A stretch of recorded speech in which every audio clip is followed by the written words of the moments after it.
Oh, that was an interesting story on the topic that I never brought up. Over in Israel, weirdest transition ever. You said something that sounded like Israel, and I remembered. I saw a story where there was a company or an organization that's pro legalization over in Israel called Green Drone, and they dropped a bunch of bags of marijuana on the city of Tel Aviv. And I thought that was a pretty interesting way of raising awareness. But it's sort of like, yeah, who's going to pick that up and smoke it? Like, oh, it rained from the sky from a random drone. And that'll be next in America where they just start dropping bud, but the bud is infected and you end up getting sick or something. But on a positive note, I was just thinking about how cool it would be to go just to the dispensary store and get pot, like when it's actually becomes legal. It's going to be great. Like going to the vape store, it'll just be like going to grab some pot. Yeah, dude, when I went to the dispensary in Massachusetts, it was like you just walk in and just the atmosphere. You can just tell how happy these people are to be working there. They get to work with this shit all day. It's not like they get to sit there and smoke, but it's like that's what they're working with. Something that is just like so revolutionary. And I didn't know it was legal in Massachusetts the time that I was going. I've never been to a dispensary, so tell me more. But walk me through it. Yeah, so when we got there, oh God, my buddy's friend owns it. It's called Silver Therapeutics. So I was working an event, and we were cruising back from Ocean City, New Jersey, and then we decided to go through New York City and head over into Massachusetts on the way back. So it ended up being like a 12-hour drive, but it was well worth it. 5 minutes, well worth it. So you get there, you walk in, you can't see anything. There's just somebody there that scans IDs. So they scan your ID. Then you go in, and then it's like the showroom. And then you got like your assembly room behind that. You can't see in there, but that's where they're like packing it up individually, rolling the joints, whatever. They had gummies and stuff. But it reminds me of like walking into like Cloud9. Yeah. Almost. But they don't have like giant bongs and Cloud9, best vape shop in Buffalo. They only have the product. Cloud9, best shop in Buffalo. Then he hands you a menu. Vape shop. And it has all the THC levels, the effects of that strand. It has some like, whether it's an indica, sativa, or hybrid, anything like that. Interesting way to remember indica versus sativa. Indica couch makes you drool into the couch. Well, I ended up... A wise man taught me that once. We made a decent amount of money at that event, so I ended up getting like $300 worth. That's cool. The couple of names I remember was LA Confidential. I got GG number 3, so it's just Gorilla Glue number 3. Red Dragon, which was really good. Red Dragon off the top of my head, those are like... sounds nice. Then I think I just got some regular OG. They didn't really have much left. Just regular old OG Kush. Yeah. And then you could have the regular deer. I'll give you some of that deer. But then they had the Afghani Afghan Kush. Some strand of that, but it was like a hybrid or something else. But yeah, it was all fucking phenomenal. I've been talking a lot with a lot of different people about that. That's interesting. Now I'm just starting to wonder what it's like to be able to pick what it's like. Yeah, so we got there, we met his buddy. And then he just straight up asked me, like, after like I was introduced to him. Man, what do you like, man? He's like, what kind of pot do you like to smoke? What do you like to smoke? What do you want to feel like, kid? He's like, what kind of pot you like to smoke? That was literally what he said. How do you like to feel? And then I just told him, I'm like, dude, I'm usually just used to if it's good or if it's not good. I never. That's what really everybody says, kid. But I want to know how you like to feel. But then he walked through it with me, and this kid, he's only like 20. And he touched my face. He's like maybe mid-20s, late 20s. His dad actually owned it before him, and then I guess his dad, passed away, so then he got the business and everything. He was actually like an art dealer before that. He made like fucking crazy amount of money just from selling like one piece of art, one painting or something. That's pretty crazy. But now he lives in Vermont, and they're opening up another one out in Vermont. It's called Silver Therapeutics. Yeah, Silver Therapeutics. But because it just became legal in Vermont. Now their dispensaries are starting to come up. Like like if it were to become legal here, it's not like the next day you can go to a dispensary and buy it. They still, so Yeah. it would become legal, and then like a year after that, then there would be like dispensaries after the taxes and all that shit was like worked out or whatever. Yeah. So that's what they were in the process of. So he A moved lot to of red Vermont, tape. and now they're opening one up over there. And apparently he has, so he's from Buffalo. So apparently they have property like out here already bought. Then they're waiting. When it becomes legal, then they can start doing whatever. But I guess they got property out here. Then in another state, they already have property bought too. Yeah, because you got to grow it somewhere. If you don't have, like growers or whatever or farmers that you would buy it from. Because there's that documentary that was on like Discovery Channel, and I think they did one on Vice and stuff of, your growers or whatever that would take their bud and try and go sell it. Mm-hmm. And even though it was legal or whatever, to Murder do so. Mountain. Have you ever seen Murder Mountain? Oh, I think we were talking about that last year. That's a whenever the doc fuck. that you would have to see. That's up in Humboldt County in like the Northwest Territory. And that is where all the like bud used to be grown, like all the best bud in the whole country. And it was all like black market. And now it goes into the history, and like it's just like basically like guerrilla warfare up there. Like if you're on someone's land, you're like you can get shot and disappear. Like a lot of people have gone up there, like vagrants and people that are just like vagabonds end up going there, Yeah, like that's hippies and fucked. shit. They go there to cut or like trim bud or like find work and like get away from their life, and then they end up disappearing.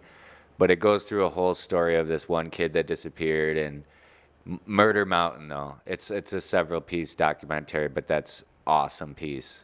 Yeah, documentaries are like my favorite thing to watch, so I'll definitely check that out.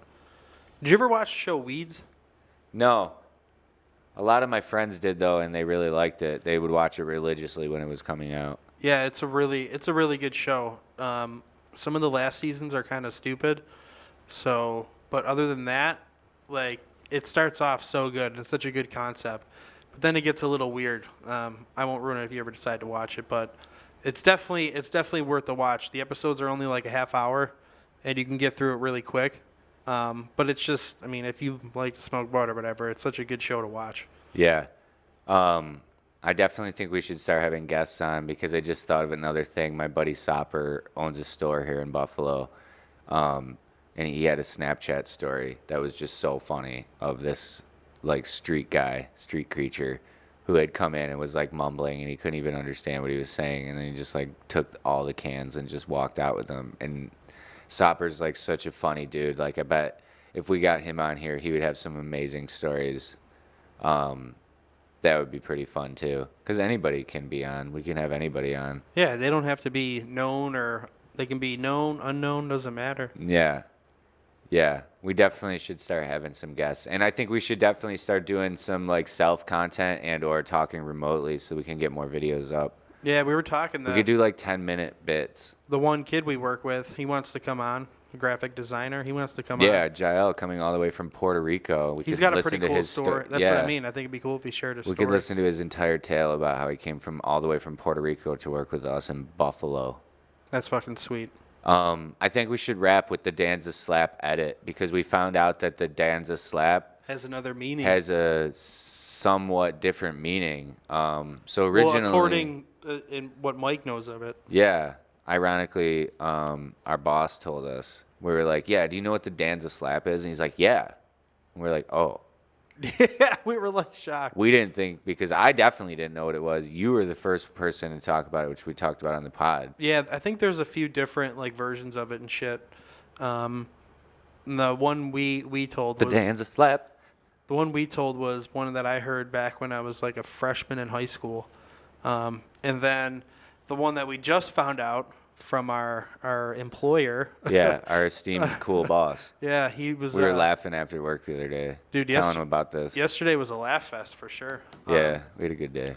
But yeah, so apparently the Danza Slap that he's familiar with is We were under the impression originally that it was when someone would take their penis and slap it on someone's forehead directly prior to ejaculation, Like, you know, right? And that was the Danza slap. yeah.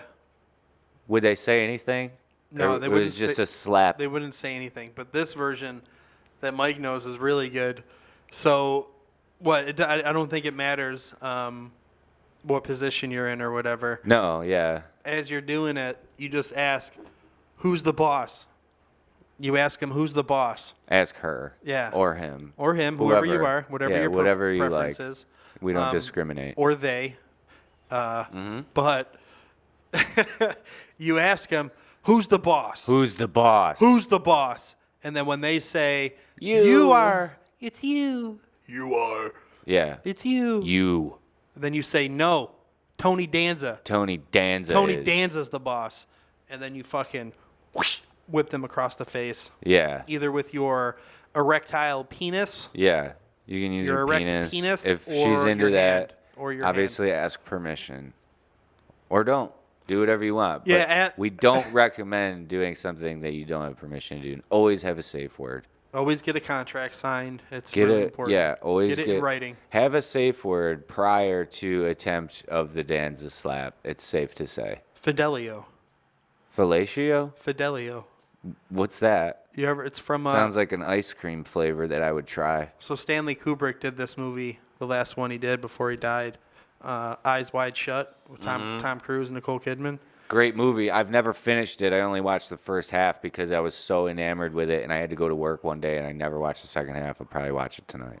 Well, to get into the whole, whatever that cult was, or that Great flick. that was the password to get in. What was it? Fidelio. Fidelio. And then fucking the show The League did that or whatever.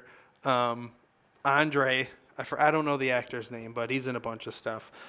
He's in Eric Andre? No. He's funny, Just though. the character's name's Andre. Yeah. He's an actor. He's got a gap in his teeth. He's a white dude. He's got a shaved head. He's in The Disaster Artist. He's one of like the production people in The Disaster Artist. Other than that, anyway, Nick Kroll? Nick Kroll's in the show. But anyway, like there's something where he's like getting beat up and like he has a safe word and he's like, it'll be Fidelio. And then I forgot what happened. They ended up getting in a fight, like a real fight. I mean, obviously it was a comedy one, like a comedy type fight, but it was like a real one for the show, like, and part of the script or whatever. But just the way he says it, he's on the ground getting beat up. He's like, Fidelio. And it's just like the funniest shit as he's wearing like a fedora and shit. So always have a safe word. Always have a safe word. And Fidelio. have it be Fidelio is a safe one. I think that's enough for today. It's Saturday. We've got the whole rest of our day ahead of us. Yeah, that was about an hour. That was we're getting pretty good at that. Yeah, check out the 5 songs I mentioned. Check out a couple of those documentaries we mentioned. Murder Mountain. Wait, The Boys season 2. The Boys season 2 just aired yesterday, Friday, September 4th. Can't miss. First 3 episodes, fucking incredible. It's like one of the best shows ever. It's funny, it's dark, it's like dramatic, it's got everything in it. Maybe I'll have to check it out and we can open up next episode with the boys. Yeah, dude. So the first season's like, I think it's like 8 or 9 episodes or something. It's really fucking good. It's super captivating. You don't even have to like superheroes or anything. It's about how superheroes, you know, if they were real, that they would be part of a corporation that's promoting them to make money. That's cool. It's just some of the shit that happens in it's just fucking outrageous. Classic Definitely work. classic shit, yeah. And the CG's fucking awesome in it. The special effects are great. Doesn't look corny. But it's like a ripoff of like the Justice League. Yeah. Kind of. Like they have a Superman. I like that because I think superhero movies are cheesy as fuck usually. They're getting better though. Like I feel like Tim Burton's Batman was great. It was dark and shit. That's why I feel like Batman's one of the best ones to do movies on because he's a real person.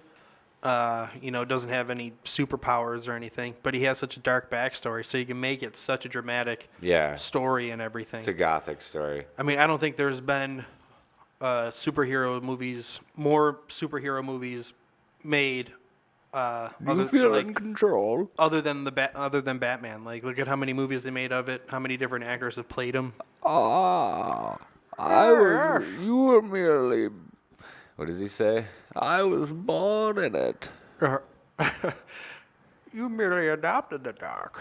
I was born in it, molded by it. Molded by it. And by the time I saw the light, it was blinding. Yeah, Hardy's good. I fuck with Tom Hardy. I was beginning with the breakfast. Your spirit Oh, your body. or your body? Yeah, dude, that kid that I want to bring on, Chris, he does the best Bane. Like, so he would just send me like audio clips Yeah. of just him doing these impressions, and he would do like the full scene. Like, he always does the Joker scene where he shows up at that party and he's looking for Harvey Dent. You want to know how I got these scars? Look at me. Like, he does like the scene like word for word, like, not, it's fucking great. But then me and him would always talk like Bane and shit. Yeah. When we work together. Sean Connery. I'm not sure if he does a Sean Connery. Oh, yeah. Connery. I'll bet he does. Welcome to the Rock. Yeah. But yeah, definitely check out the boys. Winchester. We'll definitely talk more about the boys on the next one. It's totally worth it, dude. It's such a good show. Yeah. They just make fun of like what superheroes are really like, and Good. I like that. but yeah, it's like the Justice League. They got a Superman character, Wonder Woman character, like an Aquaman type character, a Flash type character, and they're all fucking like corrupt and shit, and it's really fucked. Awesome. Yeah, definitely check it out. Well, it's been a great episode. Remember, drink coffee, smoke some pot, don't drink too much alcohol, and be a good boy or girl or they. It's the end of the episode. Tune in next week. We'll see you next week, kiddos. Peace.